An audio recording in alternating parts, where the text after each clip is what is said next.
Yeah, there absolutely was. I mean, you nailed that one. So 2 weeks before the bar exam, luckily there's no pressure going on in my life, right? Got that dreaded phone call, mom's sick, mom's in the hospital. She passed out tonight at the Bellomo at a show. We don't know what's wrong. I happened to be in Somerset at a wedding, just complete random. It was the one day that I wasn't going to study. It was the one day that I was taking off. It was my wife's college roommate. I didn't even bring a book with me because I promised her, for one day, I'm going to be with you. I'm going to be focused. I'm not going to be worried about the bar. I've been studying like crazy. So we leave from Somerset, go straight out to Pittsburgh. And immediately we learned, she's got advanced stages of cancer. The surgeon's like, look, I'm really good at surgery. I'm the best. But that doesn't mean that she isn't going to need long-term care, in-home care, hospital, you name it. You need to look into that. You need to look into options. And it was like, well, how are we going to pay for it? Is dad going to lose the house? Is it too late to protect assets? What are we going to do? And the surgeon was like, I have no idea. Like, I do surgery. You need to go and, have a conversation with a lawyer. So I did, paid $300 to meet with the attorney, sat for an hour. At the end of the hour, he's like, well, if you want the answers and the solutions, it's $15,000. And if you step foot out of the office today, you forfeit your $300. And I was like, get out of here. So I left. I went to another law firm. And guess what happened? You got it. The exact same thing. So now I'm out $600. I still don't have the answers to the questions. And mom came down off the morphine. I think it was about Thursday. And I'm 1 week from the bar, just to kind of give you perspective. And I'm still out in Pittsburgh. I still have no books. I'm still just with my family. I don't care. And my mom comes to, and the first question out of her mouth, what's going to happen? Is dad going to lose the house? How are we going to pay for this? Is it too late to protect assets? I don't know, mom. And she's like, what do you mean you don't know? You spent $600. Like, how can you not know? Like, well, this is what happened. So I did. I made a promise that day that I won't ever let that happen when I'm a lawyer. But what I underestimated was, I mentioned earlier all the credentials, and, certainly I'm one of the most credentialed attorneys in their practice area in the country. But that doesn't help you pay bills. That doesn't help you make money. So I needed a JOB, and I went and got one. But when you're a young associate working for law firms, your job is to bill. Your job is to make money for the partners. And you know that. Going in, it's no secret.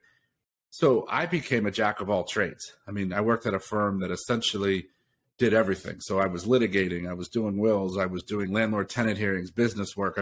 You name it, I was doing it. And I didn't know what I was doing. I would wake up at night in sweats. I would freak out all the time because I was like, oh man, this isn't what I romanticized, to use Danny's word. And I thought this isn't. So I went to the partners and I'm like, can I specialize? Like, can I do one thing and do it better than anyone else? And they're like, no, that's not our firm model. Like, if you want to work here, you're going to be a generalist. And I was like, but I'm a master at nothing. I don't feel good. I don't feel like I'm giving clients what they deserve. So I left and went to another law firm that was going to let me specialize in business and estate planning. But one thing led to another, and I started doing all kinds of stuff. And ultimately I was like, you know what? That fire's coming back. That moment in that hospital room has driven me that I don't want anyone else to ever be in that situation. And that's not when you want to learn. That's not when you want to find out what your options are. That's not when you want to, because frankly, you're too overwhelmed. You're too stressed. You can't hear it anyway.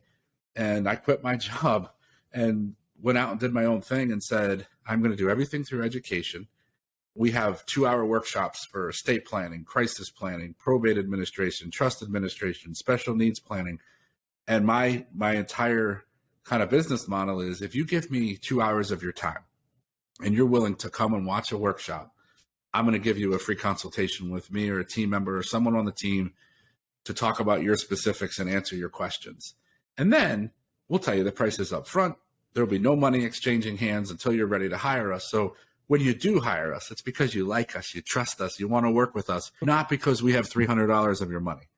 That is a horrible way to start a relationship. Like, well, I guess I'll hire you. You already got $300 of my money. Oh, gee, great. What a great way to start a relationship. So it's worked really well. It's been 14 years since I came on my own.